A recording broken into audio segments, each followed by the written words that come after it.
Hello guys, എല്ലാവർക്കും പുതിയൊരു വീഡിയോയിലേക്ക് സ്വാഗതം. അപ്പോൾ നമ്മൾ കുറച്ച് നാളായ വീഡിയോസും കാര്യങ്ങളൊക്കെ ഇട്ടിട്ട് കുറച്ച് തിരക്കും കാര്യങ്ങളൊക്കെ ആയിപ്പോയി. ഓക്കെ, അപ്പോൾ എന്തായാലും നമ്മൾ ഇന്നത്തെ വീഡിയോ എന്ന് പറയുന്നത് നമുക്ക് ഒരു യൂട്യൂബ് ചാനലിൽ നമുക്ക് എപ്പോഴും വേണ്ടതൊരു കണ്ടൻറ്റാണ്. ഓക്കെ, അതെങ്ങനെ ഒരു വൈറൽ കണ്ടൻറ്റാക്കി മാറ്റുക, അല്ലെങ്കിൽ അങ്ങനത്തെ കണ്ടൻറ്റ്സ് എവിടെ നിന്ന് കിട്ടും എന്നൊരു വീഡിയോ ആണ് നമ്മളിന്ന് ചെയ്യുന്നത്. അത് വേറെ ഒന്നുമല്ല, നമുക്ക് നമ്മുടെ യൂട്യൂബിൽ തന്നെ കണ്ടൻറ്റ്സ് കുറേ അവർ പ്രൊവൈഡ് ചെയ്യുന്നുണ്ട്. ഓക്കെ, അതെങ്ങനെയാണെന്ന് നോക്കാം. നിങ്ങൾ ആദ്യം നിങ്ങളുടെ യൂട്യൂബ് സ്റ്റുഡിയോ ജസ്റ്റ് ഓപ്പൺ ആക്കാം. ഇവിടെ ഇപ്പോൾ എൻ്റെ യൂട്യൂബ് സ്റ്റുഡിയോ ഓപ്പൺ ആക്കിയിട്ടുണ്ട്. അപ്പോൾ ഇവിടെ നിങ്ങൾക്ക് സെൻട്രലായിട്ട് അനലിറ്റിക്സ് എന്നൊരു ഓപ്ഷൻ കാണാം. അത് ജസ്റ്റ് ഒന്ന് ക്ലിക്ക് ചെയ്യാം. ഓക്കെ, ക്ലിക്ക് ചെയ്യുമ്പോൾ ഇങ്ങനെ ഇൻ്റർഫേസ് ഒക്കെ അവിടെ നമുക്ക് വ്യൂസും നമ്മുടെ വാച്ച് ടൈമും സബ്സ്ക്രൈബേഴ്സും പിന്നെ ടോപ്പ് കണ്ടൻറ്റും കാര്യങ്ങളൊക്കെ കാണാം. പിന്നെ മേളിൽ കുറച്ച് ഓപ്ഷൻസ് കണ്ടൻറ്റ്, ഓഡിയൻസ്, റവന്യൂ എന്നൊക്കെ പറഞ്ഞിട്ട് കുറച്ച് ഓപ്ഷൻസും കാര്യങ്ങളൊക്കെ കൊടുത്തിട്ടുണ്ട്. അതിൻ്റെ നിങ്ങൾക്ക് ഈ ലെഫ്റ്റ് സൈഡിൽ റീസെർച്ച് എന്നൊരു ഓപ്ഷൻ കാണും.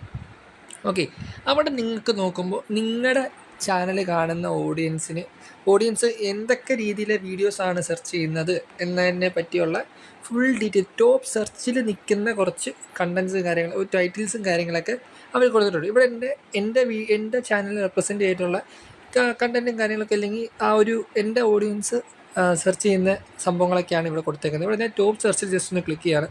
അവിടെ കുറേ സെർച്ചബിൾ ഐറ്റംസ് ഉണ്ട്. ഇവിടെ how earn money online without investment. പക്ഷേ ഞാൻ ഓൺലൈൻ മണിയെ പറ്റി കുറച്ച് വീഡിയോസൊക്കെ അപ്ലോഡ് ചെയ്തിട്ടുണ്ട്. തന്നെ എൻ്റെ ഓഡിയൻസ് ഇങ്ങനത്തെ രീതിക്കുള്ള വീഡിയോസും കാര്യങ്ങളൊക്കെയാണ് സെർച്ചബിളായിട്ട് കൊണ്ടുവരുന്നത്.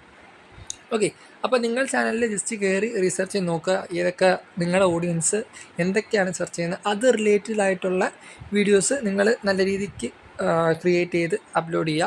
ഈ 1-2 വീഡിയോസൊക്കെ ഇങ്ങനെ ചെയ്തിട്ട് കാര്യമില്ല. കുറച്ചൊരു 10-15 വീഡിയോ ഒക്കെ ചെയ്യുമ്പോഴായിരിക്കും ചിലപ്പോൾ 1-2 ഒക്കെ ഒരു 300, 400, 500 വ്യൂസൊക്കെ തുടക്കക്കാർക്കൊക്കെ വരുന്നത്. ഓക്കെ, അതുപോലെ റീസെൻറ്റ് വീഡിയോസ് എന്ന് പറഞ്ഞൊരു സെക്ഷൻ ഉണ്ട്. അവിടെ ഈ സെർച്ച് ചെയ്തിരിക്കുന്ന ടൈറ്റിലുമായി ബന്ധപ്പെട്ടുള്ള കുറച്ച് നമ്മുടെ വേറെ യൂട്യൂബേഴ്സ് ഇട്ടേക്കുന്ന കുറച്ച് വീഡിയോസും കാര്യങ്ങളൊക്കെയാണ്. കാരണം അതുപോലെ കോപ്പി അടിച്ചിടാനല്ല, നമുക്ക് വേണ്ടത് ആ വീഡിയോ കണ്ട് അതിൽ നിന്നും കുറച്ച് ഐഡിയ ഒക്കെ എടുത്ത് ക്രിയേറ്റ് ചെയ്ത് ഉണ്ടാക്കാൻ വേണ്ടിയാണ് അങ്ങനെ ഇട്ടേക്കുന്നത്. ഇപ്പോൾ ഗെയിമിൻ്റെ കാര്യമാണെങ്കിലും ഇട്ടിട്ടുണ്ട്, വേറെ ക്യാപ്ച രീതി. കാരണം ഇതെല്ലാം എൻ്റെ ചാനലിൽ റെപ്രസെൻ്റ് ചെയ്തിട്ടുള്ളതാണ്. അപ്പോൾ നിങ്ങളുടെ ചാനൽ ഏതൊക്കെയാണെന്ന് ജസ്റ്റ് ഒന്ന് ഏത് രീതിയിൽ ചാനലൊക്കെയാണെന്ന് കമൻറ്റ് ചെയ്തേക്കാം. എന്തെങ്കിലുമൊക്കെ സപ്പോർട്ടും കാര്യങ്ങളൊക്കെ വേണമെങ്കിൽ നമ്മുടെ കമൻറ്റ് ബോക്സിൽ കമൻറ്റ് ചെയ്തിട്ടേക്കാം. ഇതുപോലെ ഇൻഫോർമേറ്റീവ് വീഡിയോസ് വേണ്ടി ചാനൽ സബ്സ്ക്രൈബ് ചെയ്തിട്ടേക്കാം. പുതിയ വീഡിയോ കാണുന്നവരെ ബൈ ഗൈസ്.